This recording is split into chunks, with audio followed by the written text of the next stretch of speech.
Migo. God. This is all a plot by the Migo to fight against the Zamichthi underneath New York City. So we have to fight both of them. Beautiful. Why do we have to fight? Why do we have to fight both of them? I don't know. I thought Why it was would more we like be we get fighting trampled either? underfoot by both of them. Yeah. I don't have enough celerity for this. No one has enough celerity for this. Those bicycle dreams be long past. At any rate, it is definitely session start time. Damn it, Aaron. Is this going to be a reoccurring theme? He's just going to arrive like 5 minutes late? You know, I was thinking, it's like, I know he likes to eat around this time, so the whole process of checking to see whether this time was good for him would be hoping that he might eat before then.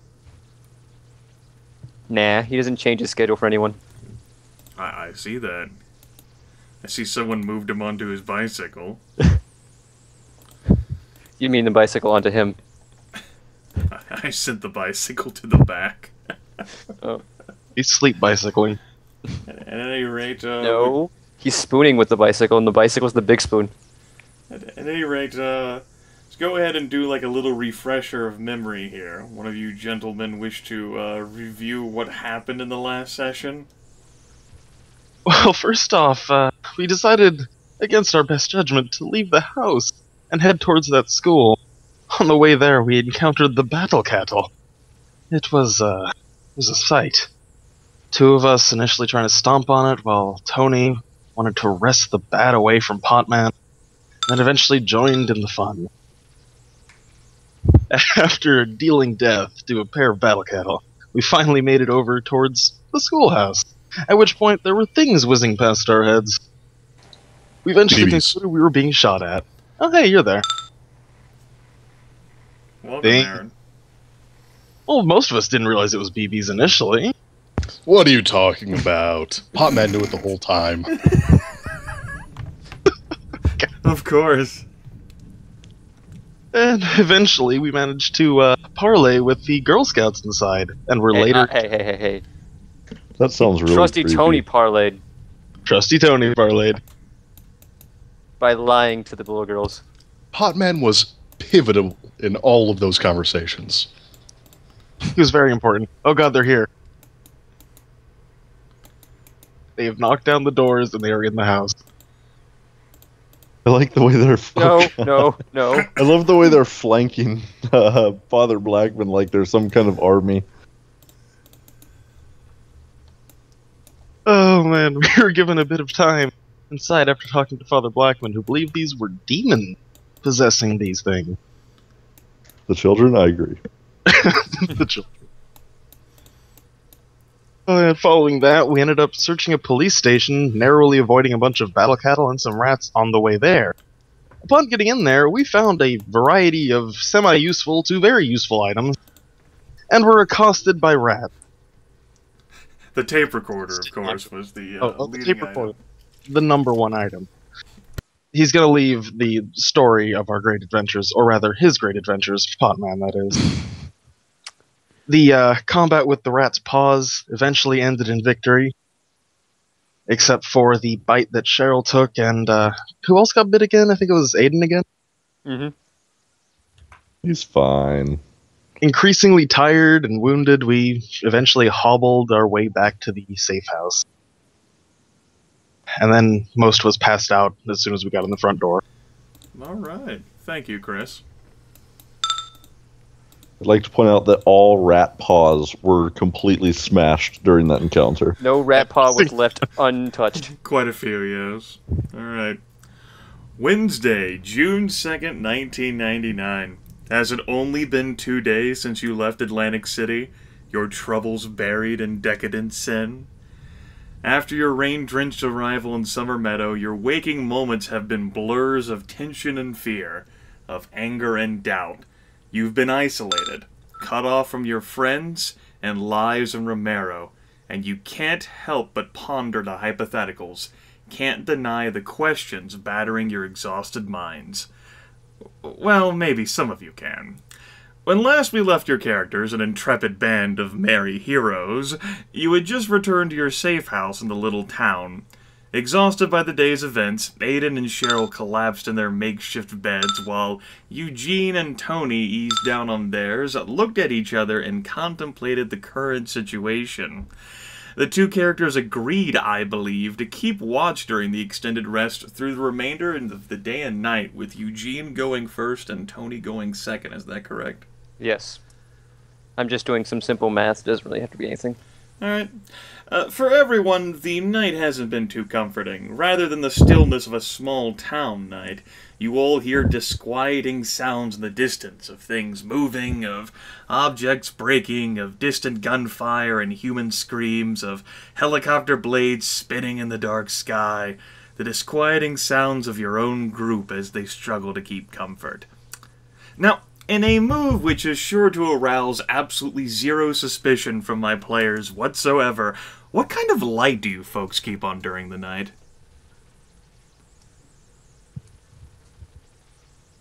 Well, Potman's afraid of the dark, so... So just full, like, burning, like all the lights, especially in, like, that living room, kitchen area, are totally on. Well, I mean, like nightlight, bare minimum. Okay. We got you a nightlight, I guess. Alright. Cheryl would try to hide her head from the light. Well, I mean, you can, like, leave on the bathroom light and leave the door, like, halfway open. Sure, you most certainly can. You know, if we're too cheap to get a fucking nightlight. Yeah, we're too cheap to do that. In the apocalypse. Yeah. Alright. Yeah. Too cheap to nightlight. Do you want to go brave Walmart in the zombie apocalypse? God, Walmart. Yes. It's bad enough now. I don't exactly. You guys are like a 20-minute drive from a Walmart. That's how far out you are.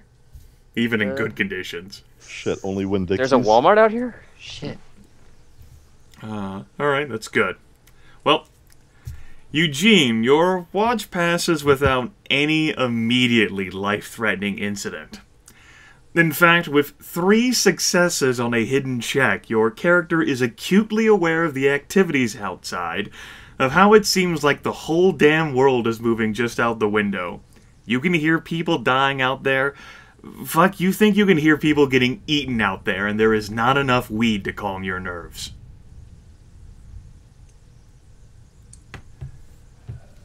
As if he ain't trying.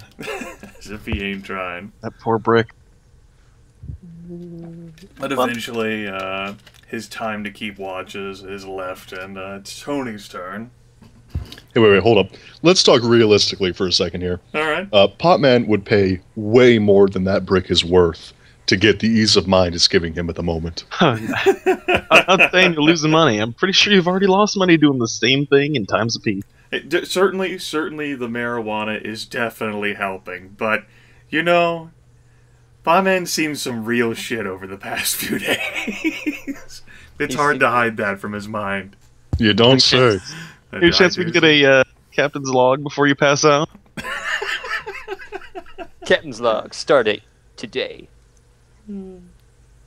Because I totally see Eugene as the type of person to watch Star Trek. Shit. If he had cable. If he had cable. Right. What are you talking about, dude? He's got rabbit ears on his TV. He doesn't need cable. Okay. At any rate, Tony, your watch doesn't go any better. In fact, it's worse. At 4 successes on a hidden check, your keen ears leave little to the imagination. Stewing in indignant anger, your brain can't help but focus on the rasp of shoes against pavement, of hands against doors, of glass shattering, of guttural moans in the night, of another rainstorm. It's seemingly a miracle how your house is in the calm eye of this sort of like this whirlwind of activity you can't understand, yet you've somehow weathered. But even you've been shaken by what's transpired, and your companions are no different. Eugene shuddering on his mattress, his eyes flitting side to side below the lids. Cheryl's curled into a ball, a shotgun reflexively gripped beneath her hand, and Aiden's had the worst. You heard him once back at Atlantic City during the night. Dude's haunted by nightmares. thrashing silently in a war with himself, clothes drenched with sweat. At some point during the night, he must have woken long enough to get a cigarette, and perhaps that calmed him down just enough. It's still draped, like in the corner of his mouth, while he's asleep, not burning. Because he's finally eased down and inhales deeply. That's when Tony, a few minutes later, with his amazing observational skills, realizes that Aiden isn't breathing anymore. What do you do?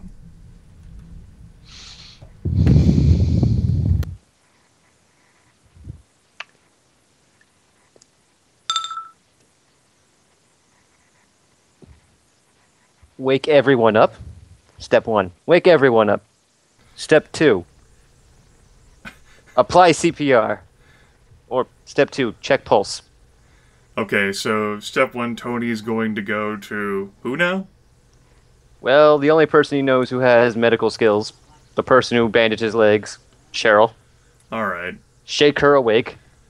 That is certainly does not require a roll, although Cheryl is quite a bit exhausted. She is shaken out of her slumber. Currently about maybe 4 in the morning right now. Still clutching that shotgun. Uh-huh.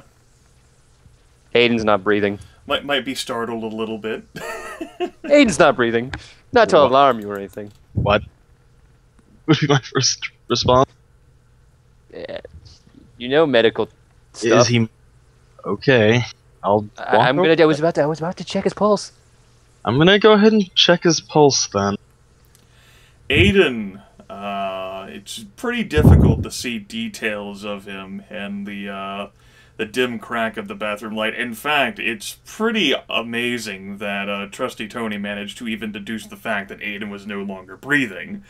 But Tony was on his A game there, was just so hyper alert. Aiden does not have a pulse. I've got one question. Do I know where my flashlight is? It should be near the bed. Sure. Grab that flashlight and take a look at the wound on his shoulder again. Alright. He's, not breathing, probably dead. I want to take a look at that wound.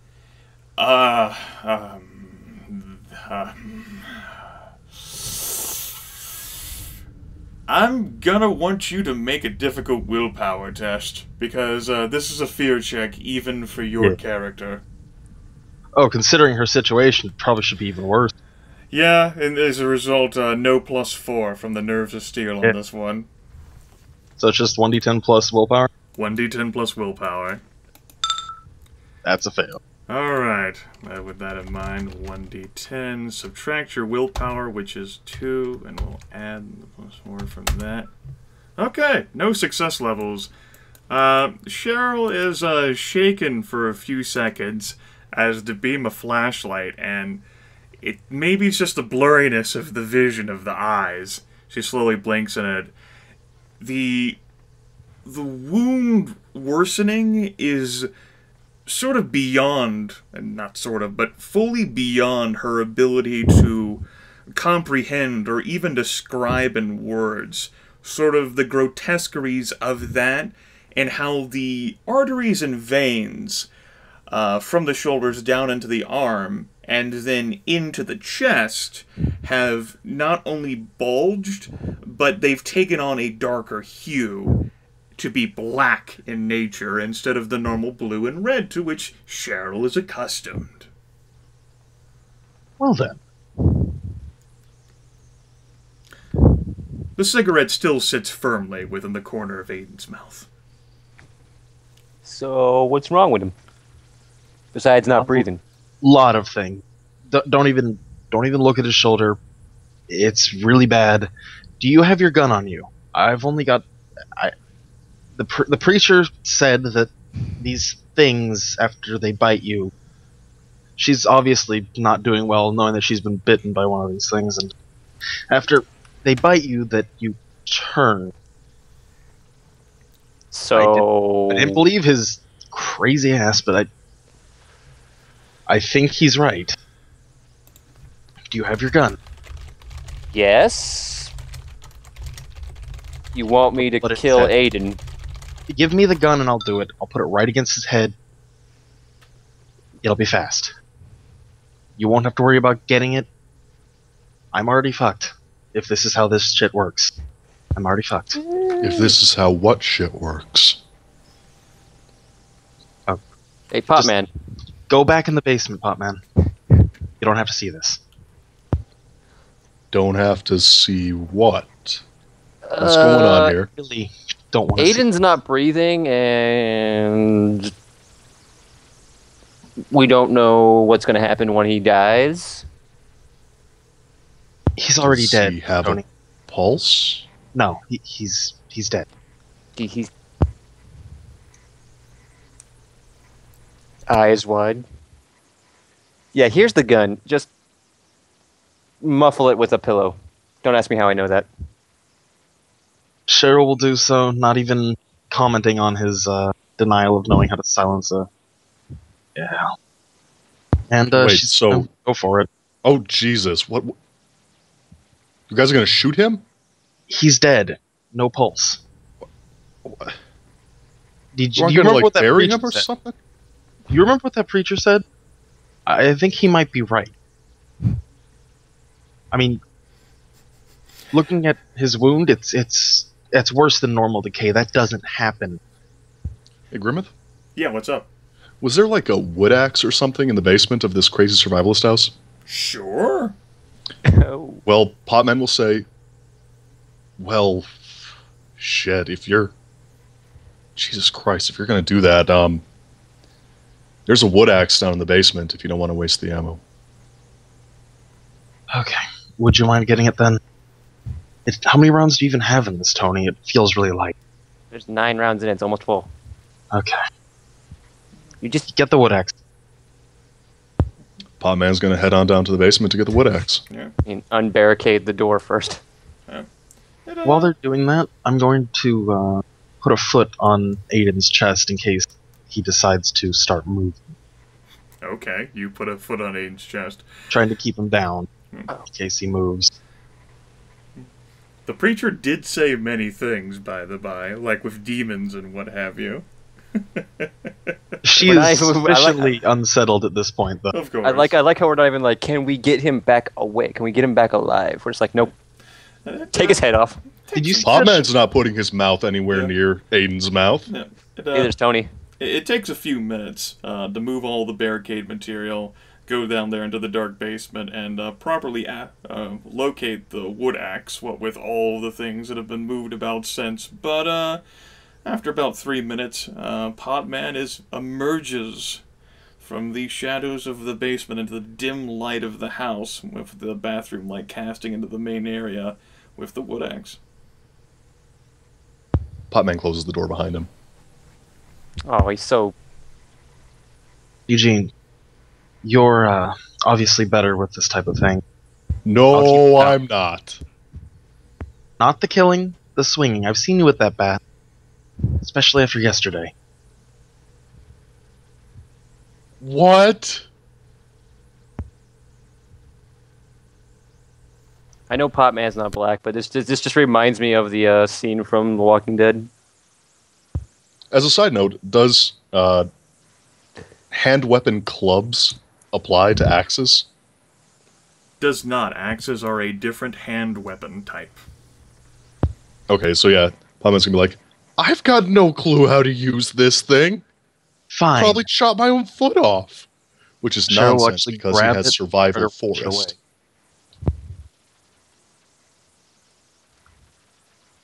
Cheryl will walk over there, grab the axe, and wrench it away. Turning her back on Aiden, because she's pissed off right now. Okay.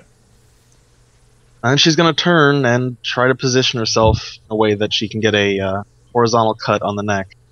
Alright. That's... The body's still not moving. No, still not moving. A little difficult to see, what with the dim light. Just the dim light leaking in from the bathroom, and your flashlight, although you're not exactly holding that. Tony, get over here. Put the flashlight on his neck. Okay. You can stay back a bit. Just get that beam of light where I need it. And she's going to go about the task of beheading. Alright. Tony corpse. and Eugene. Tony, I want you to make a difficult willpower test. No bonus from the Nerves of Steel applies. For Eugene, this will be at a -4 difficult willpower test. Okay. As light ends up focusing on the wound as well as what Cheryl's about to do. Nope. No dice. Alright. Let's go ahead and roll.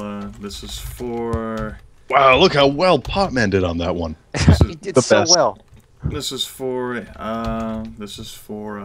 use your words. This is for Trusty Tony. Trusty Tony's only shaken for just a few seconds, but he manages to recover from it.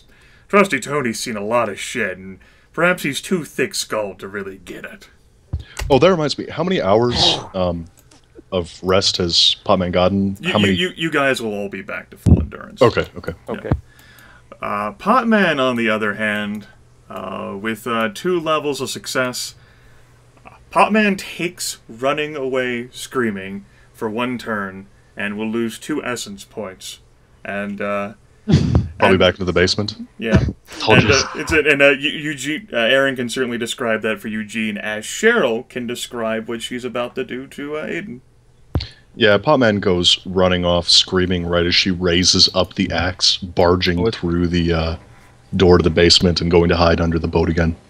It's currently held over one shoulder as she just brings it down onto the neck. I'm assuming it hits in this case, yeah? Does. Not Okay. a problem. Brings it down. The first strike, not strong enough to go through the spinal column. Has to bring it down a number of times until it finally breaks through. She drops the axe, picks up the head, and basically moves it over to like a out of the way area, or if there's like any small hole in a barricade, throws it outside. Then tends to moving the body somewhere else. Okay. She's visibly shaking at this point, but she knows she has to do this since no one else will. All right. No one asked Tony if he would do So this. there is no hole large enough for the head, so it ends up having to be placed next to the barricade.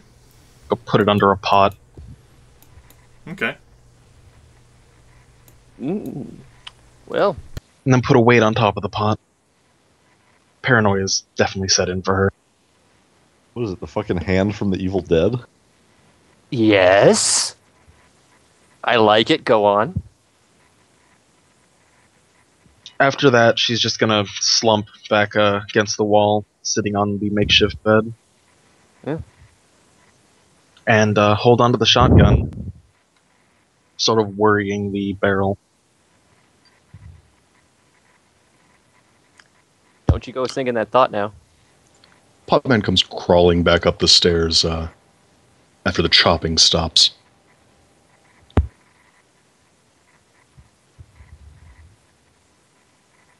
Watch out, there's a little bit of blood on the floor.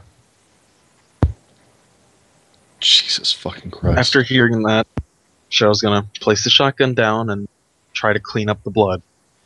I'll She take care doesn't of it. want to remember. I'll take care of it. Just Alright, she Rest. just sits back down. Potman's actually going to turn to her and say, "Your foot got bit, didn't it?" Yeah. She'll respond. And she'll take a second and decide to take a look at that wound. It's at this point that as the adrenaline is slowly beginning to calm down for Cheryl, that she'll realize that she's not doing that particularly well either. As such, she will be taking a -1 penalty to all of her tasks and tests from this point on until further notice. And Okay. the wound from the little tiny rat, which did not seem to be that much initially, definitely seems as if it has gotten more swollen, and the veins around it have appeared to darken, especially with veins in particular, as if they're streaming up the calf into the meaty section of the leg, almost as if it were heading for center mass. Let's see. So this crazy survivalist house did not have any antibiotics.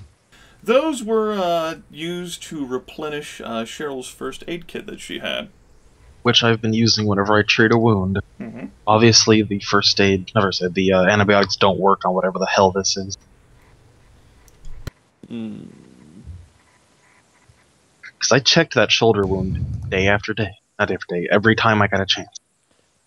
Huh. Well, Potman's, which leg is it that you were bit on? Was it left or right? Did we ever decide that? It was never noted. You can pick one, it doesn't matter. Let me go ahead and say left. Well, Potman's gonna say, I hope you're right-legged, because that thing's gonna come off. Yeah.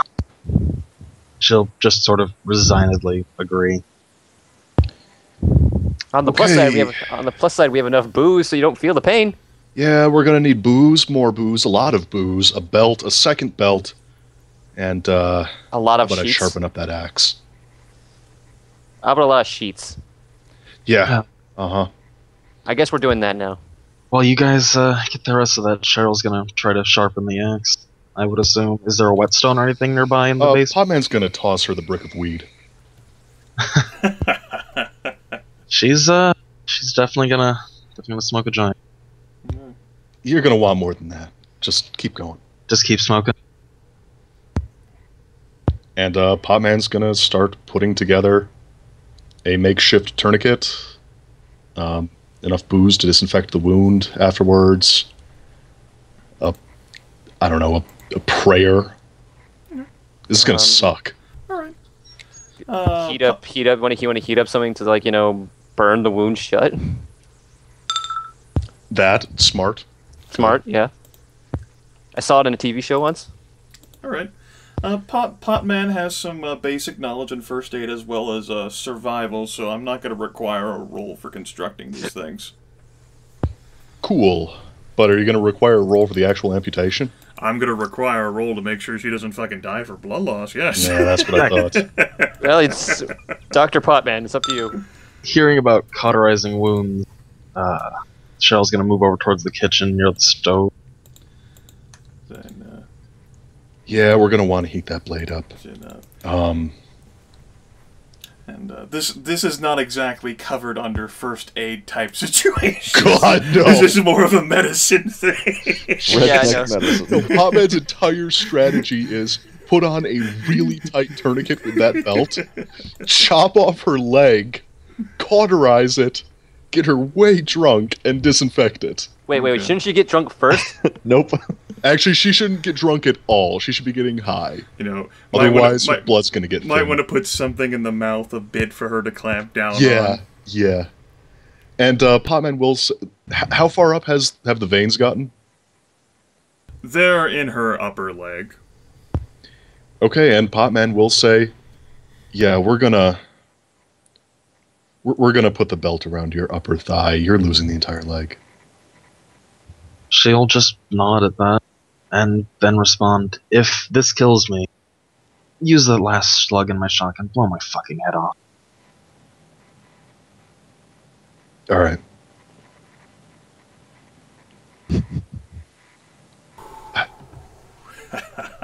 Tony's a little paranoid now. He's like, "Oh, how's my leg? How's my leg look?"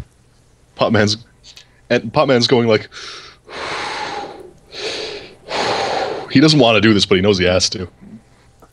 To Trusty Tony, the leg appears to be all right. The damage dealt by the rather serious, claw wound does not appear to have dramatically worsened. It's slowly in the process of healing.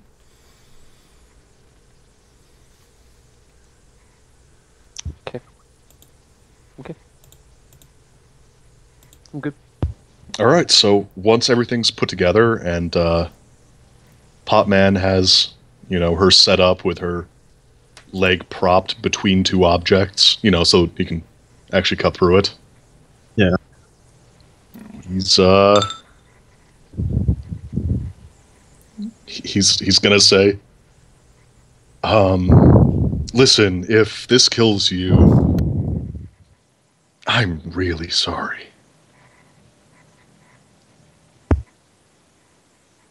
She'll just sort of take another drag on whichever number of joints she's currently into, and try to assure Potman that it's okay.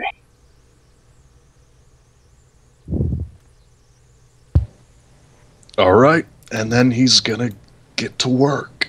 Okay. Actually, wait a second. Potman's gonna pause right as he swings the axe up and goes, wait a minute, where they have a bone saw?